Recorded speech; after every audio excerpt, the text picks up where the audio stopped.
Good morning, you guys, and welcome to Southern Cross University's Open Day 2022. This is our panel about getting to know Southern Cross. So we've got some superstar students with us today, so they'll great opportunity for you to ask questions. Before we begin, I did want to pay my respects to Aboriginals past and present, and just make reference to something I found out recently is that our local tribes actually came from three brothers who came in the Dreaming over 10,000 years ago, which I thought was really fascinating. So I just wanted to share that with you guys today. I'm going to ask our team to introduce themselves. So we'll start with Claire, and what are you studying at Southern Cross? All of that sort of brief info, if you can let the guys know today. Good morning, everyone. My name is Claire. I'm a third-year Bachelor of Nursing student, finishing up in a couple of months, based here at the Gold Coast campus. I know, it's like, where? We're like, all these great ambassadors we've had, we're like, oh, damn you have to go and graduate. Candice? I'm Candice. I'm a third-year occupational therapy student, so I still have 1 year left. I'm also studying here on the Gold Coast. Yeah, I'm in a similar boat to Candice. I'm doing a double degree, Bachelor of Laws and Bachelor of Business. I'm enrolled here at the Gold Coast campus, but I do the majority of my work online at the moment. Yeah, no, great. And Isaac, I'm going to hit you with the big one. Yeah. You've taken on a double degree. Tell us a little bit about that. Yeah, so essentially I look at it like yes, it will be longer, but in terms of workload, it's going to be very similar as if you're just studying the one degree.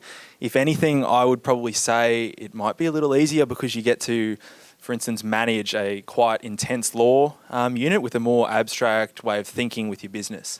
It balances out very nicely. And especially with the new teaching model that I'm sure we'll get into a bit later, I'm finding it to be, very good. Yeah, no, great, thank you.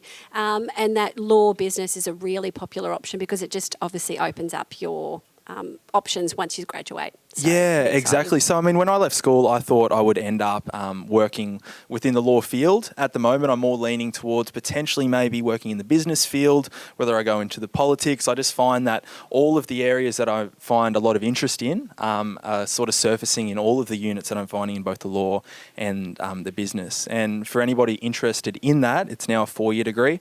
I started back in 2019 when it was a 5-year degree. So I've still got this year and next year to go. No, thank you. And Candice, why did you choose Southern Cross? Because you would have had a few options. You did really well at school. So why Southern Cross for you?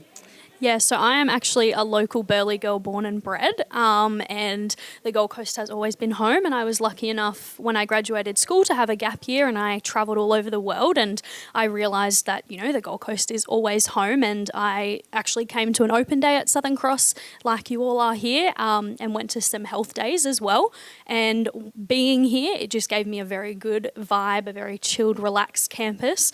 I go to the beach in between my classes. There's always parking available. It's free, and I really liked the small class sizes and the small campus. I felt like I knew everyone. I know my lecturers and my tutors by name. They know me by name. I know everyone in my cohort, and it's nice to know that, I'll never get lost on campus. I'm pretty much only in B building studying health, and so it's nice to just go to one building and you always turn up to class on time, and it's really great having that one-on-one connection with, some of the most professional people in your field.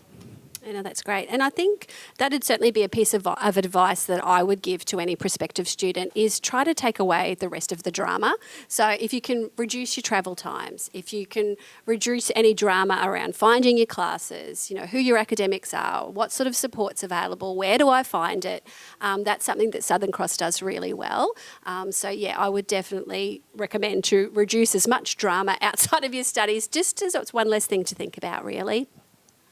Claire, you're not a local girl. You did travel to take up study with us at Southern Cross. Can you tell us about that experience?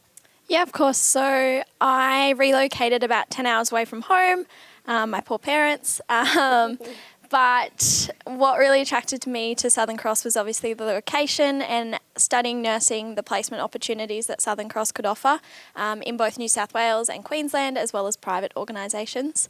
So the location was a massive draw card for me.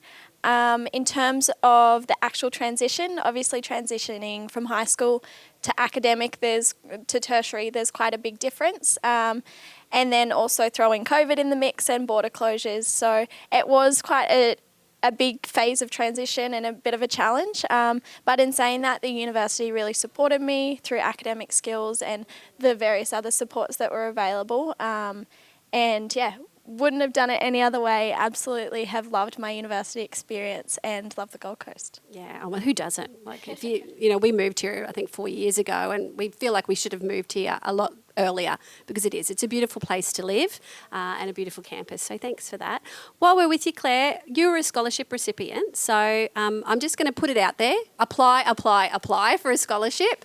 It's not just on academic rigour. It can be for lots of different reasons. It can be assisting people in financial hardship. It's because you're interested in a particular study area. It's because you're interested in studying on a particular campus. But put an application in, because more often than not, those scholarships go unrewarded because we haven't had the applications. So make sure that you apply. Claire was one of our lucky scholarship recipients. Can I get you to sort of talk about that experience? Yeah, for sure. Again, I'll reiterate what Jodie has said. Make sure you apply because there's a lot of funds that often go unused. But I received a scholarship. I used that money to buy textbooks, to buy some health uniforms. Also, when I went away for placements, to help with those costs as well. The scholarship, the financial support really allowed me to focus on my studies and meant that I didn't have to work as many hours in my part-time job, so that I could really focus on my studies and get the best out of my university. No, thank you. And scholarships range from a couple of $100 to tens of thousands of dollars, so definitely something to consider. We do have several pathways into studying with us at Southern Cross. One of them is our early offer program. Now, I know you didn't come to Southern Cross on this program, Candice, but I know you've had lots of conversations with our prospective students as they're sort of finishing off their senior studies. Can you tell us a little bit about that early offer program?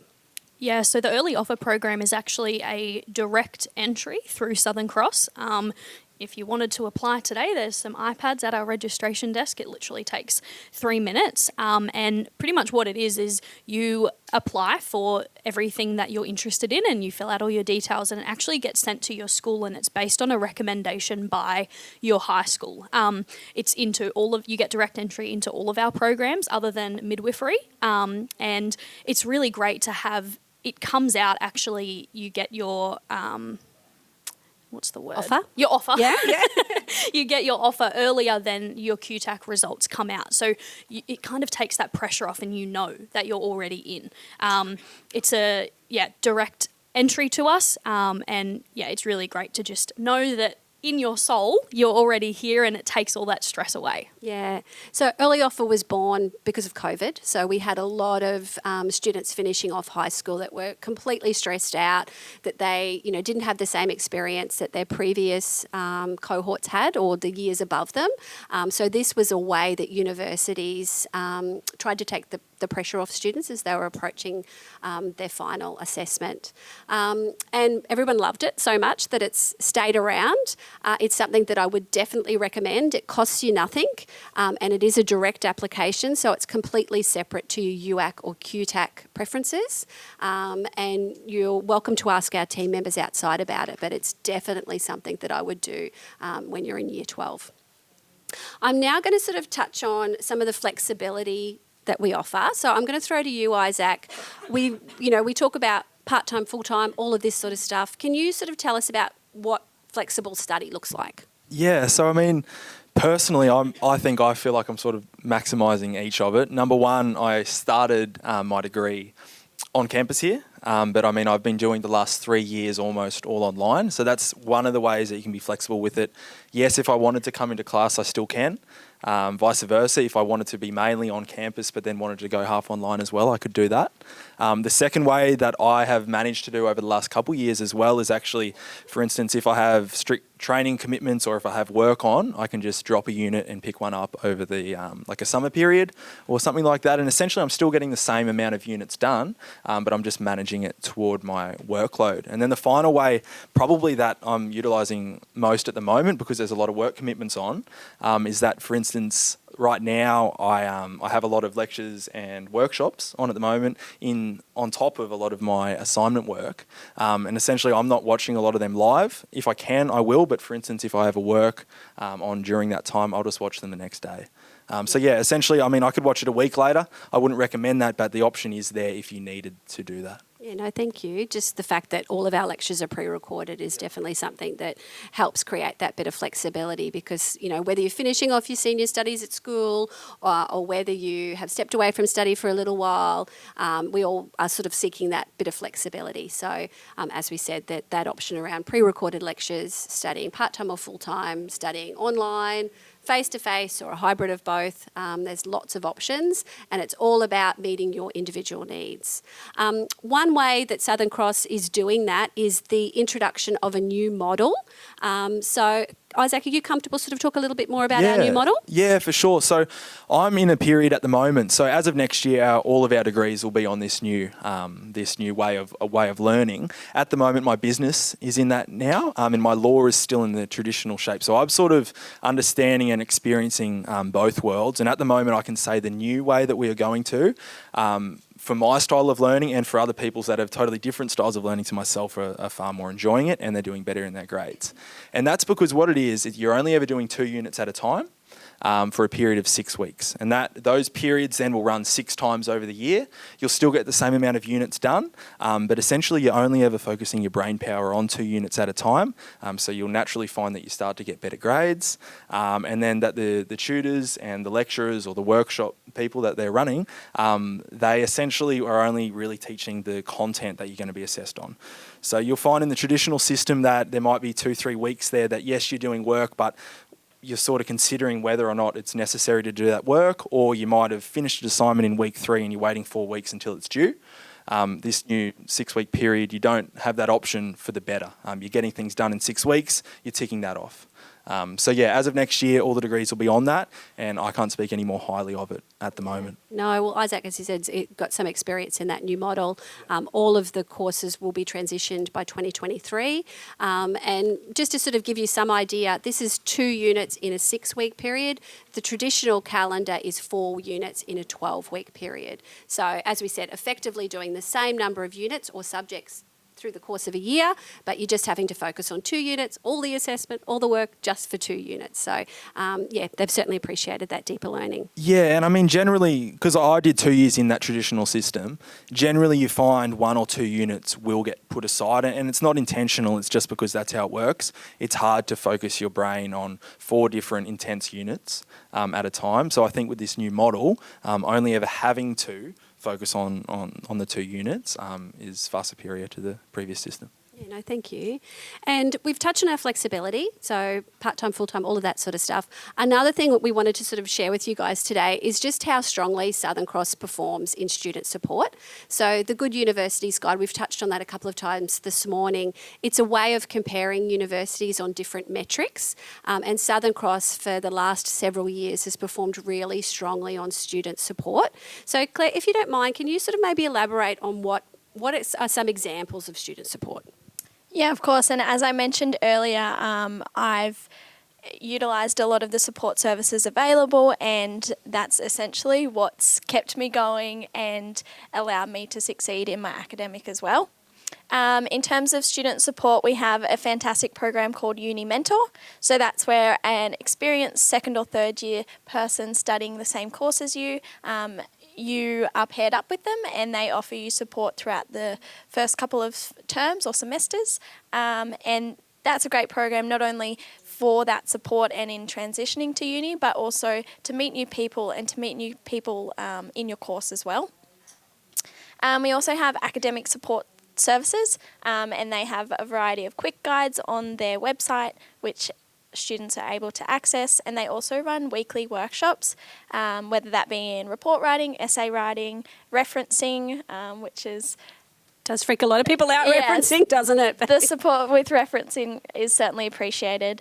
We also have the Indigenous support services, chaplaincy, counselling services, as well as client services, which are based in A building, and they help with anything in terms of course progressions, enrolment, the kind of nitty-gritty stuff that it goes towards the progressions. So the student support services that Claire just mentioned, the student hub that's on the ground floor of Building A, definitely your first port of call if you've got any questions as a current student.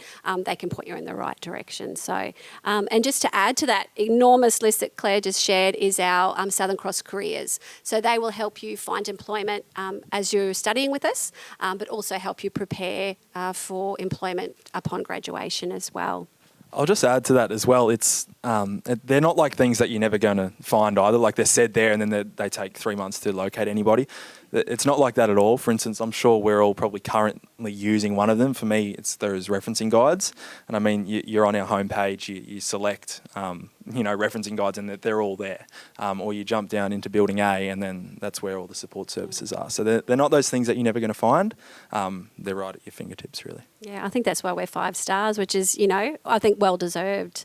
One of the things that we do really well as well, other than student support, is giving you hands-on learning experiences. So Candice, in your OT degree, you get the opportunity for placements and sort of working with industry. Can you sort of elaborate on those experiences? Yeah, so personally in my degree, we have to complete 1,000 hours of placement over the 4 years, which is very similar to all of the health degrees. And my personal experience is that as of the start of my degree in first year, my first placement, I actually ended up with a job out of it.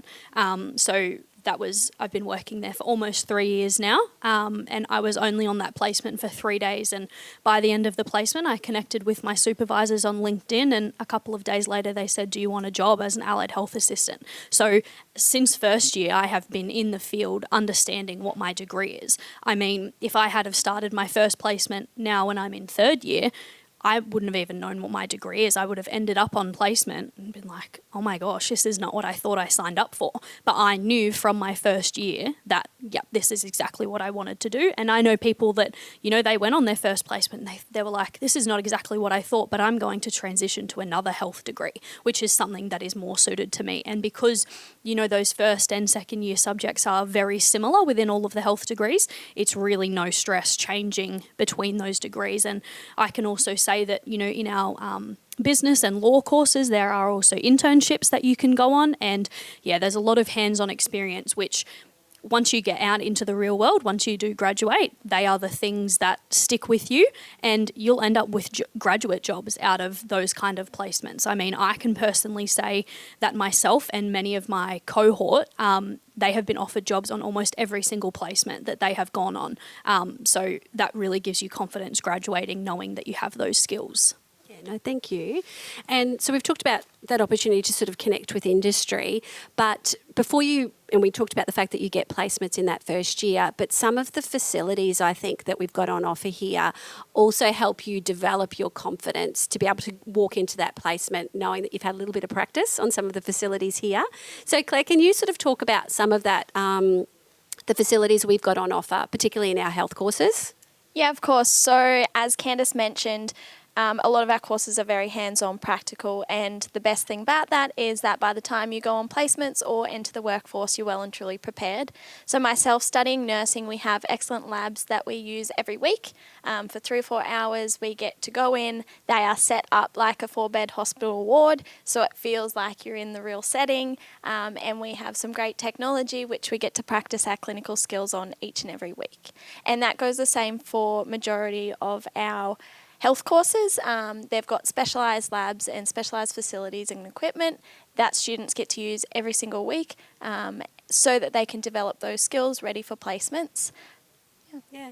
I just want to add to that, to the health clinic. Did you want to touch on that, Candice? Is that what you were going to say? Yeah, I can touch on that. Yeah. Actually, in our B block building, we have a student-run health clinic. So that is where a lot of our allied health students actually complete some of their practical hours. And anyone from the community can actually attend at discounted rates. So sometimes you can go see an osteopath for $15, $20 when, you're going out into the real world and they're costing you $80, $100 for a half an hour session. But not only are you getting the services provided to you, but you're helping students of the future learn their hands-on skills, which is really great. There's all types of allied health, osteopathy, occupational therapy, speech pathology. I see all the time a lot of mums and their kids coming in just from the community to get those great rates. So it's a really good experience for both the community and for students. Yeah. So the students start out basically watching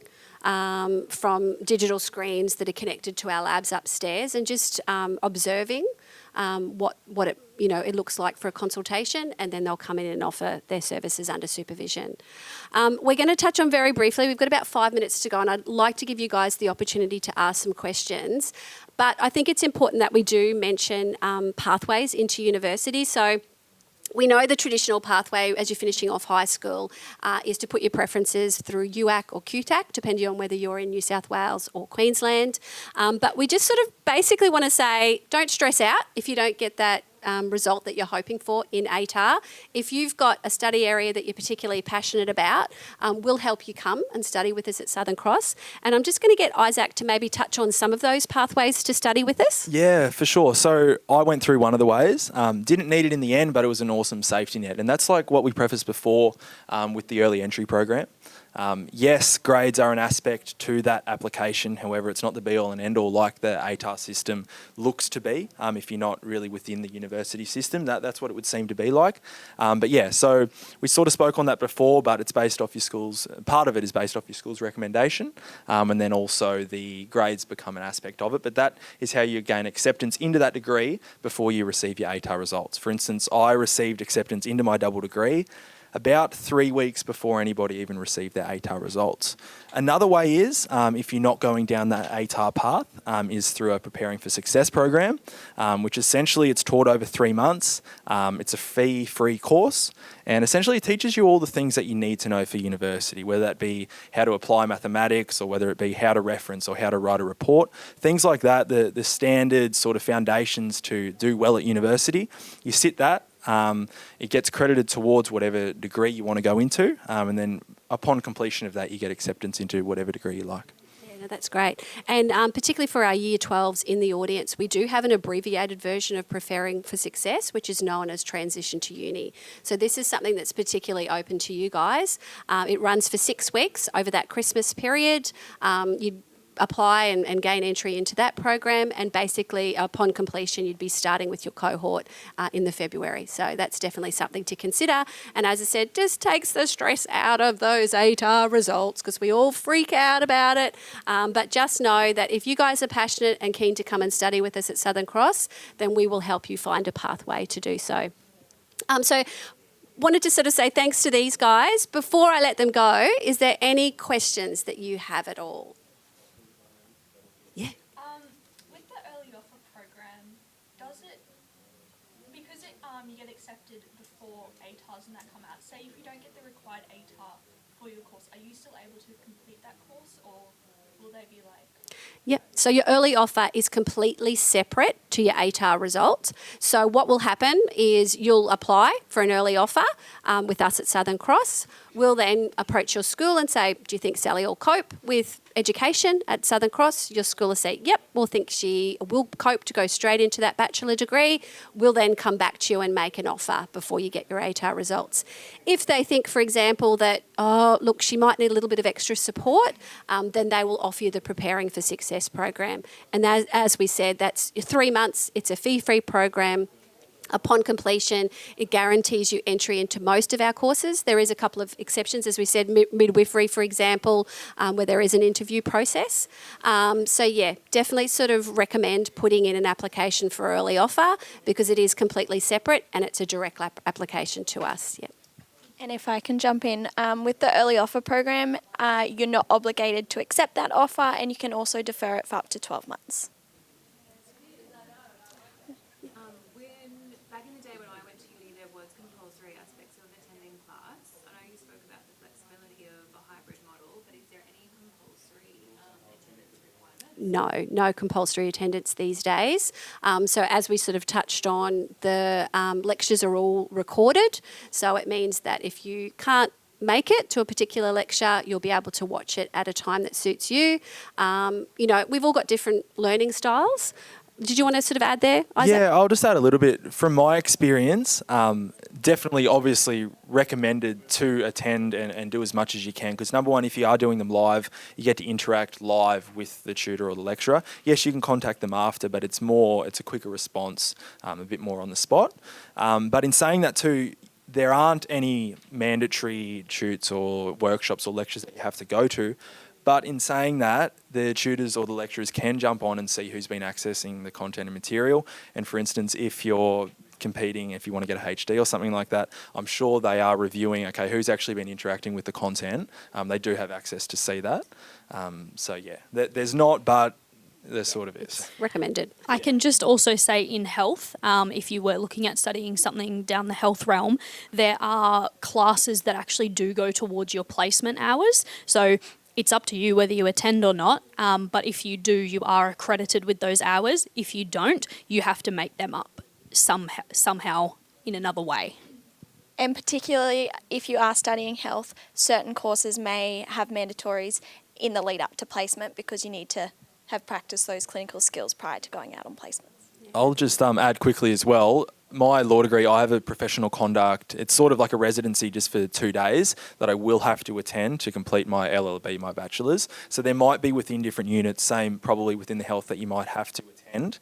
You might have to, like mine's on campus for 2 days. That is mandatory that you have to complete or get an exemption. But yeah, so it won't be all the unit content, but there will be aspects of it that you may have to. That's it for today, you guys. I know that there's probably a lot of questions. We've got a lovely big audience with us. These guys will hang around. We might try and take them out to the foyer. If not, they'll be returning to that welcome desk and here today to answer any of your questions. But as I said, make sure you join a campus tour, leaving every 20 minutes from just outside as well. So thank you for joining us.